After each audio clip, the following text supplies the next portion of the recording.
Good morning, everybody, and welcome back. It is Monday. It is your lunch break live, and we're in a little bit of a new place today. It is Thanksgiving week, which means it is also Iron Bowl week. So I thought I would come to our own sports broadcasting studio here at AL.com to give us a little bit of a theme backdrop here today. And because it's Iron Bowl week, because that's what we're going to be talking about today, I am joined by our own reporter, Michael Casagrande, been covering the Tide and college sports here for quite a while. So, Michael, we know this is going to be an Iron Bowl week unlike any other. And that doesn't mean it's going to be a better Iron Bowl or a better Iron Bowl week, because I know a lot of people would prefer kind of the old way of doing things. But it is what it is. And I think a lot of people are just lucky to have an Iron Bowl this Saturday to look forward to in the first place.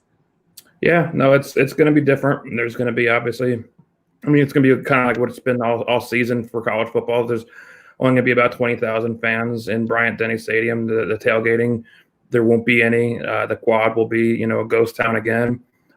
So it's just kind of the reality. It's the trade-off, kind of like the great compromise I kind of been talking about all season. That we're going to have college football. It's just going to look a little bit different, and that's going to be no different for a game the magnitude of the Iron Bowl. With all the history and tradition, it's gonna feel a little different, but it's gonna be better than sitting at home doing nothing Saturday. Absolutely. Now, and two, if y'all have specific Iron Bowl questions, drop them here. We'll make sure to ask Michael. But Michael, let me ask you. We'll get into the specifics in a minute, but we know that 20,000 fans are allowed in this Iron Bowl. But number one, have we seen that 20 fan limit being reached for these other games? And do we expect that to be reached at the Iron Bowl? And, what are the prices like for these tickets? Yeah, I guess it's something that we should probably look into closer, the actual attendance. I think they've been listing the attendance of games as being close to that limit. I don't know if the demand might not have been as high for the Kentucky-Alabama game on Saturday, the 3:00 game. But it seems like for the Iron Bowl, the ticket prices seem to be pretty high. The smaller supply, the demand, it'll be interesting to see kind of what the demand is, how eager people are to go and be in a group of people, large group, albeit outdoors at the Iron Bowl. But, it's the atmospheres it's a different kind of experience. It's not the same, fewer people there, you more of a, you get more of an exclusive ticket, I guess, if you're getting into some of these games, but it doesn't have the same feel, obviously the same noise. It's, 4/5 empty.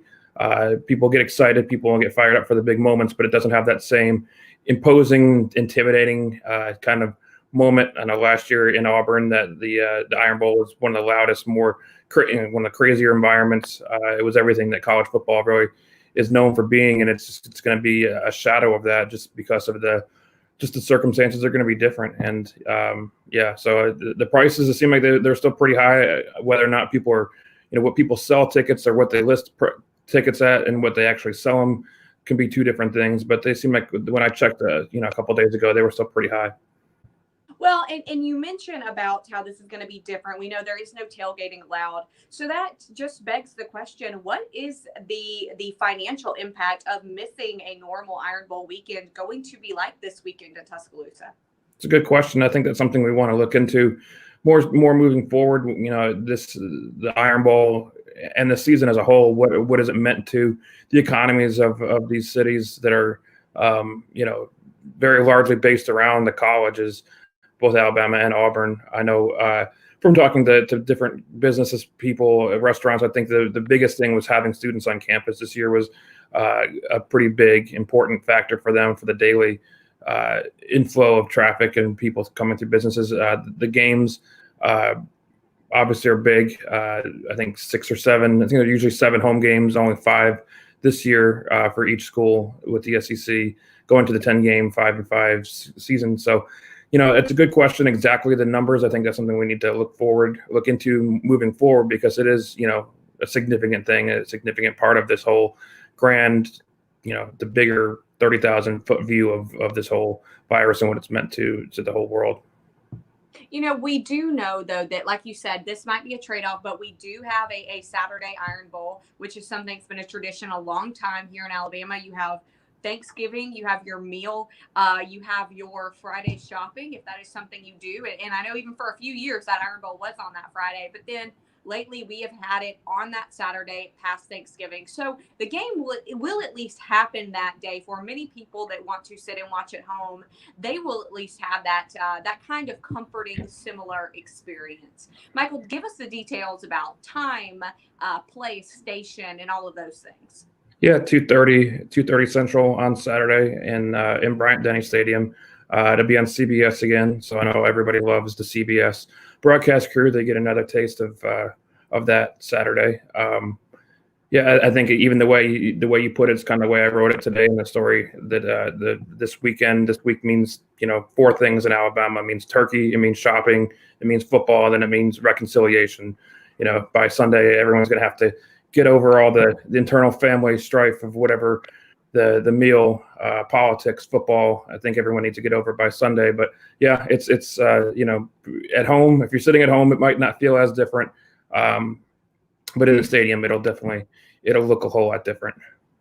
Now, what should we expect from this game? Who are we expecting to be the standout players? What is the kind of score prediction? Who do we think is going to win this game? Well, if you ask Vegas, they have Alabama pretty heavily. The opening lines were anywhere 23, 24, 25 point spread for Alabama. One of the bigger point spreads in this rivalry, as I noted yesterday on AL.com. It's the 13th straight year Alabama's been favored to win the game. Obviously haven't won all of those. I think they've lost 4 in that span. But yeah, I mean, Alabama's going to be a heavy favorite. Just been as the number 1 team in the country. They really haven't been challenged too much this season. So it's, Auburn has lost 2 games. They're playing better. They definitely have been turning a corner since the loss at South Carolina.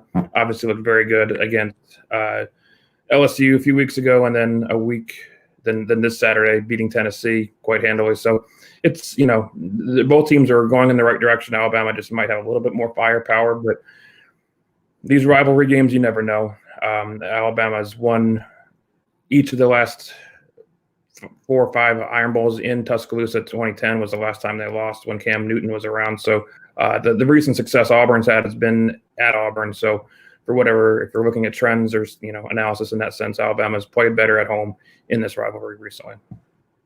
Now, what are Coach Saban and Coach Malzahn saying? Coach Saban, excuse me, and Coach Malzahn saying in the lead up to this game? Well, we'll find out in about 50 minutes with Coach Saban. He starts his week at noon on Mondays with his noon kickoff news conference. He doesn't really talk about the games in advance. He talked about the Kentucky game after Kentucky and didn't really talk about Auburn. Kind of waits to turn that page for Monday. And I think Gus Malzahn spoke with the media last night a little bit, and it came up. The Iron Bowl obviously came up, and he was pretty complimentary of Alabama and everything that they have. The offensive firepower is it's hard to ignore in entering this game. So yeah, there'll be more from the coaches, players. More of those interviews will be coming this week. Excuse me, I thought I had a sneeze coming. Now, we know that there is a rule about how many players must be eligible that can be on the field before this game. But tell me, do we know if any of these players, at least yet, will be out this Saturday due to a COVID diagnosis? We aren't aware of any numbers that would imply that the game was in any way in trouble. I think there might have been a few Alabama players out that weren't starters for Saturday's game, but none of the players you probably would have noticed. So not aware of any major problems at Auburn either. So as of this point, we don't know. We don't know of any. We don't know of anything that would cancel it or push it. But these kind of things have been known to pop up during a week, during a game week. Games have been canceled. I mean, Clemson, Florida State was canceled just about 3 hours before kickoff this past Saturday. So it's the kind of thing where you can almost never feel fully confident about anything until the ball's kicked at 2:30 Saturday. So we'll see on that one. When will be the last coronavirus test that these players and coaches receive before Saturday's 2:30 kickoff? At least from Alabama, what they're saying is they're testing daily. So Auburn, I think there's I'm not sure exactly on Auburn's protocol, but I know there's at least 3 tests a week required by the SEC. So I think it might be Friday or Saturday morning for the final test to be sure everyone is, at least at that point, testing negative. Now, we know, again, it's going to be an Iron Bowl week, unlike any other, but at least that we will hopefully, knock on wood right here, have a game that everybody can watch. And it's just another thing to argue with your family about on Thursday. Exactly. So give us your predictions here. We'd love to know who you think is going to win, who you think is going to be the standout player of this Saturday's game. And thank you all so much for tuning in today. Michael, I know you got a big week. I know you got a Saban press conference here in a little bit, so we're going to let you go. But everybody, thank you for watching, and we will see you tomorrow.